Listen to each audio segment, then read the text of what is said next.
97.5 WFHR and 105.5 WIRI, your Wisconsin Rapids home for locally grown radio. Here's your Daily News Roundup. From the Wisconsin Rapids Local Newsroom, I'm Melissa Kay. We may have had heavy rainfall and severe weather last week, but 50 wildfires still burned over 150 acres across the state. This week's dry forecast, low humidity, and breezy conditions, along with a significant number of downed trees from last week's storms, add to the increased risk of wildfire. The DNR recommends taking flood-damaged debris to your local transfer station for proper disposal. The spring fire season is underway. The DNR asks the public to check fire danger and burn permit restrictions before burning anything outdoors. Residents in the town of Rome should know that there is no spring brush pickup, only in the fall. If you have brush piled by the road, you have until May 18th to remove it from the right-of-way. You may be subject to citation if the brush isn't removed from the right-of-way by Monday, May 18th. The Wisconsin River at Portage nearly reached the highest water level on record last week. The river peaked at 20.47 feet, while the record is 20.66 feet. The DNR says the high water impacted several areas of the Caledonia-Lewiston levee and prompted the evacuation of the Blackhawk neighborhood. They're continuing to monitor water levels, and some roads will remain closed for public safety. Because of the prolonged duration of floodwaters in residential areas, Columbia County Health and Human Services is offering well water testing for impacted wells. The City of Wisconsin Rapids will join municipalities across the country to light the night for fallen firefighters beginning on Sunday, April 26th. The downtown bridges will be lit red to honor fallen firefighters and their families from April 26th through Memorial Weekend. Local news at the top and bottom of every hour throughout the day or on demand anytime at WFHR.com and WIRI.FM. From the Wisconsin Rapids Local Newsroom, I'm Melissa Kay. With Civic Media News, I'm Terry Miller. The Wisconsin governor's race is turning into a debate over who can actually win statewide. Lieutenant Governor Sarah Rodriguez said in a recent forum that she has the best shot in a general election, while also questioning the chances of Mandela Barnes and Francesca Hong.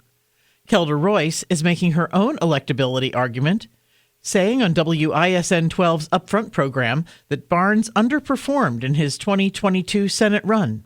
Royce also says the endorsement from Wisconsin's largest teachers union gives her campaign momentum.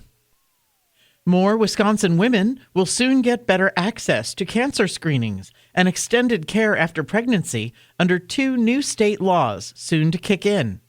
One law requires insurance to fully cover additional breast cancer tests for women with dense breast tissue or higher risk, helping catch cancer earlier and avoid costly delays.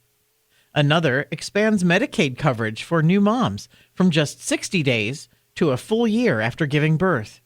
It all starts July 1st. State leaders say the changes are meant to improve health outcomes, reduce preventable deaths, and make sure women don't skip care because of cost. And as spring migration ramps up, the DNR wants people to watch birds and help protect them at the same time. More than 350 species travel through the state each year, following seasonal light changes. The DNR say birds face added risks during migration, including collisions and habitat loss. They're asking people to turn off lights at night, make windows safer, and plant native species. The annual Wisconsin Birdathon is also happening now to raise money for bird conservation. More news is available at civicmedia.us. It's the Brewers and the Tigers tonight. Hi, I'm Mike Clemens with Sports Baseball. The Brewers open a 3-game series tonight in downtown Detroit against the Tigers. Left-hander Kyle Harrison gets the start. Harrison and what he likes about working with Brewers catcher William Contreras. It was awesome. I mean, from starting off in the bullpen, him ripping things back at me, and it's just that consistency. He wants that consistency, and that's everything in pitching. Tunneling, all that, and he gets it. He gets it, and just awesome having conviction back there. That's the way I would sum it up. NFL, Bo Melton is back with the Pack. The 26-year-old wide receiver and defensive back has signed a 1-year deal worth over $1 million. Head coach Matt LaFleur on Melton. I just love the energy he brings to our football team. a great competitor. The moment's never too big. You've seen him make plays in all three phases. Just a Swiss Army knife. There's nothing he can't do. That's Packers head coach Matt LaFleur. With sports, I'm Mike Clemens. It is going to be a really nice day today. Lots of sunshine, barely a breeze with a high right around 71 this afternoon. Tonight, clear will drop to 38 for an overnight low. Tomorrow, mostly sunny with a high right around 70. I'm meteorologist Sean Cable. That's your Wisconsin Rapids News Roundup from WIRI and WFHR, locally grown radio. Find more news anytime at WFHR.com and WIRI.FM. Subscribe to this podcast on Spotify, Apple, or wherever you find your podcasts.